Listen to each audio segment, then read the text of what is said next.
Aku Apris, aku adalah Communication Officer di Publish What You Pay Indonesia, dan aku adalah seorang bipolar dan borderline personality disorder. Jadi di episode kali ini, aku bakal berbagi sama teman-teman semua tentang mental health dan mental illness.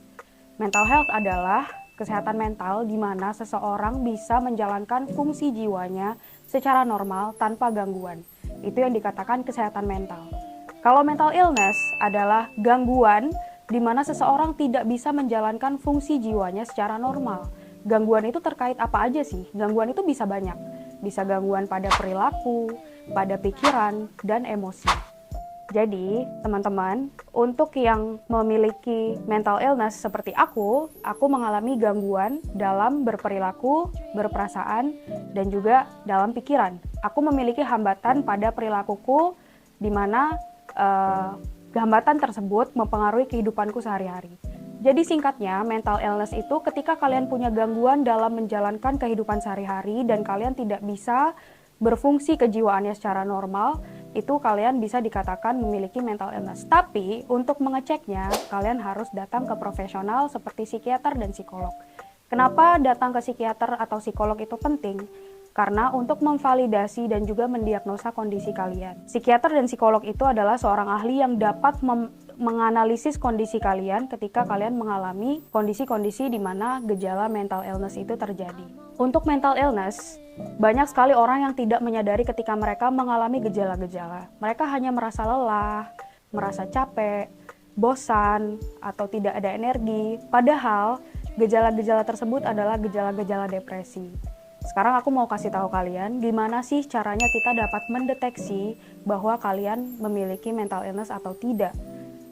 Cek ke dalam 2 minggu ke belakang, apakah teman-teman memiliki kelelahan yang berkepanjangan, atau kesedihan yang mendalam, atau juga tidak produktif dalam melakukan sesuatu, atau juga misalnya teman-teman merasa sedih yang sangat-sangat sedih. Atau teman-teman kelebihan energi, merasa tidak pernah lelah, bahkan merasa tidak bisa tidur karena otak terus berjalan. Dengan gejala-gejala tersebut, sebaiknya teman-teman pergi ke psikiater dan psikolog. Nah, di sini aku mau menceritakan berdasarkan pengalamanku sebagai pejuang penyintas mental illness, aku mau menceritakan 3 periode. Di mana 3 periode ini itu penting bagi survivor mental illness seperti aku, dan juga mungkin teman-teman yang lain yang mengalami. Jadi ada masa pradiagnosa di mana kita merasakan gejala-gejala mental illness tersebut. Misalnya untuk pengalaman aku sendiri, dulu aku merasa aku tidak punya energi untuk melakukan apapun. Semua yang aku lakukan, aku merasa lelah. Semua yang aku jalankan, aku merasa bosan. Dan aku mengalami anhedonia. Anhedonia adalah gejala di mana kamu kehilangan minat pada hal-hal yang kamu sukai dulu. Dan yang lainnya, aku tidak bisa bekerja. Kenapa sampai tidak bisa kerja? Karena kita sudah kehilangan energi yang begitu banyak untuk melakukan aktivitas kita sehari-hari. Sebenarnya mental illness itu ada banyak sekali. Tidak hanya depresi, tidak hanya bipolar, tidak hanya anxiety. Tapi di sini aku mau spread awareness bahwa mental illness adalah hal yang sangat penting dan tidak bisa disepelekan. Nah, di masa pradiagnosa biasanya kita merasakan gejala-gejala yang amat sangat mengganggu kehidupan kita sehari-hari. Di masa pradiagnosa ini mungkin kita akan bertanya-tanya apa yang terjadi dalam diriku, apa yang salah dalam diriku. Nah, di saat pradiagnosa ini penting banget untuk teman-teman langsung cek ke psikiater atau ke psikolog. Karena jika tidak, teman-teman akan semakin larut dalam gejala tersebut dan tidak menemukan jawaban atas apa yang salah dari diri kalian. Kemudian di masa diagnosa dan pengobatan. Ini waktu dimana kritikal juga waktunya, dimana teman-teman sudah mulai pergi ke psikiater, sudah mulai pergi ke psikolog, dan teman-teman ternyata memiliki diagnosa penyakit tertentu.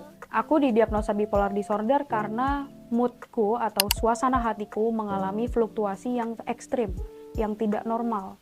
Bisa tiba-tiba senang, tiba-tiba sedih, dengan sedihnya itu mengacu ke depresi. Jadi gangguan bipolar itu ada 2 kutub, di mana fase mania dan fase depresi. Fase mania di mana teman-teman merasakan tidak ada kekurangan energi atau bahkan kelebihan energi yang menyebabkan kalian terlalu bersemangat sehingga tidak punya waktu istirahat. Kalau fase depresi di mana kalian tidak punya energi atau bahkan tidak mampu menjalankan kegiatan kalian sehari-hari. Kalau borderline personality disorder itu adalah gangguan perilaku di mana kepribadian kita itu terbagi menjadi hitam dan putih. Jadi kalau kita suka akan sesuatu, kita sangat suka akan hal itu sampai mengidolakan ya. Mungkin kita berkorban untuk hal itu. Tapi kalau kita tidak suka sesuatu, kita bisa meng-cut off atau bahkan benci sangat dengan sesuatu tersebut. Itu gangguan kepribadian borderline personality disorder. Nah, pada masa diagnosa ini penting banget untuk kalian menerima dan juga tidak mendinai apa yang didiagnosa oleh dokter. Karena dokter mendiagnosa kita itu sudah dengan analisis yang cukup komprehensif untuk mendapatkan apa yang sebenarnya terjadi pada kondisi mental kita.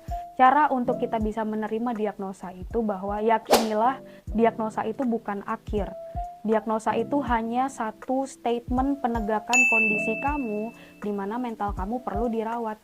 Jadi pada masa diagnosa dan pengobatan ini, ambillah kesempatan untuk benar-benar istirahat dan juga jalani pengobatan yang dokter sudah sampaikan ke kamu atau psikolog sudah sampaikan ke kamu. Nah, kondisi ketiga adalah pasca diagnosa. Di fase ini, itu yang paling berat karena kita harus mulai menjalani hari-hari kita dengan mental illness, di mana nggak gampang untuk seorang survivor bisa menjalani hari-hari seperti orang normal pada biasanya. Nah, pada pasca diagnosa ini, teman-teman yang perlu dilakukan adalah tetap rasakan bahwa teman-teman adalah individu yang utuh, di mana diagnosa itu bukan mempengaruhi siapa diri kamu. Diagnosa itu tidak ada hubungannya dengan jati diri kita. Jadi hidup dengan pasca diagnosa, hidup dengan mental illness itu bisa dilakukan. Itu dia 3 periode survivor mental illness dari aku. Sampai jumpa di episode selanjutnya.